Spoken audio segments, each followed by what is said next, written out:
Assalamualaikum warahmatullahi wabarakatuh. Video ini dibuat sebagai salah satu tugas dalam Diklat 11 Samisanov, Videoscribe sebagai media pembelajaran kreatif. Video ini merupakan video pembelajaran biologi yang dibuat oleh Reni, guru Man Pinruang. Adapun materi yang akan kita bahas yaitu mengenai jaringan epitel. Jaringan epitel adalah jaringan yang menutupi permukaan tubuh serta permukaan organ pada struktur sel hewan. Nah, sekarang kita akan mempelajari ciri jaringan epitel. Nah, jaringan epitel itu memiliki ciri-ciri sebagai berikut. 1. Tidak memiliki pembuluh darah dan pembuluh limfa. Yang kedua, sel-selnya tersusun rapat. Yang ketiga, memiliki kemampuan regenerasi yang tinggi. Dan yang keempat, fungsi umumnya adalah untuk proteksi, absorpsi, ekskresi, dan sekresi. Selanjutnya, kita membahas pembagian jaringan epitel. Secara umum, jaringan epitel itu dibagi menjadi dua. Yang pertama, berdasarkan bentuknya, jaringan epitel terbagi tiga, yaitu epitel pipi, kemudian epitel kubus, dan yang ketiga adalah epitel silindris. Sementara berdasarkan jumlah lapisannya, jaringan epitel terbagi dua, yaitu epitel selapis dan epitel berlapis. Nah, sekarang kita akan mempelajari lebih detail mengenai letak dan fungsi jaringan epitel. 1. Epitel pipih selapis. Dikatakan pipih selapis karena bentuknya pipih dan hanya disusun oleh selapis sel.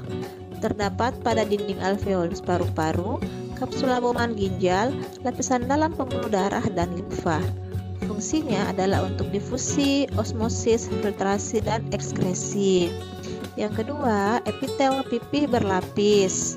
Bentuk sel-selnya masih pipih namun disusun oleh berlapis-lapis sel. Terdapat pada epidermis kulit, vagina, rongga mulut, esofagus, rongga hidung, dan anus. Fungsinya adalah untuk proteksi dan menghasilkan mukus atau lendir.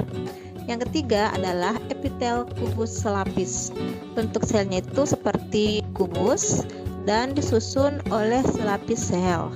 Terdapat pada lensa mata, tubulus ginjal, permukaan ovarium, kelenjar ludah, kelenjar keringat, dan pankreas. Fungsinya adalah proteksi, absorpsi, dan sekretori. Yang keempat, epitel kubus berlapis. Bentuk selnya seperti kubus dan tersusun oleh beberapa lapis sel. Terdapat pada kelenjar minyak dan kelenjar keringat, serta bagian dalam mulut. Fungsinya adalah untuk proteksi, absorpsi, dan menghasilkan lendir atau mukus. Yang kelima, epitel silindris selapis.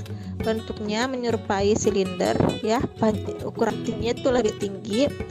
Terdapat di dinding dalam lambung, usus halus, rahim, dan kantung empedu. Fungsinya adalah untuk proteksi, absorpsi, dan sekresi. Selanjutnya, epitel silindris berlapis. Bentuknya itu silindris disusun oleh beberapa lapis sel yang berbentuk kubus di bawahnya. Terdapat pada uretra, laring, trakea, faring, dinding dalam kelopak mata, dan kelenjar ludah. Fungsinya adalah untuk perlindungan atau proteksi dan sekresi. Epitel transisional. Dikatakan epitel transisional karena bentuknya itu tidak beraturan dan bisa berubah-ubah. Terdapat pada kandung kemih, ureter, uretra, dan pelvis ginjal. Fungsinya adalah menahan regangan dan tekanan serta untuk proteksi. Yang terakhir, epitel silindris berlapis semu bersilia. Dikatakan berlapis semu karena nampak seperti berlapis-lapis namun hanya selapis. Kemudian dia memiliki silia di bagian atasnya. Terdapat pada saluran trakea, bronkus, dan dinding dalam saluran telur atau oviduk. Fungsinya menghalau benda asing yang masuk ke pernafasan dan menggerakkan ovum di oviduk. Nah, itulah tadi penjelasan mengenai jaringan epitel. Semoga kalian semua paham dan tetap sehat ya. Sekian dan terima kasih.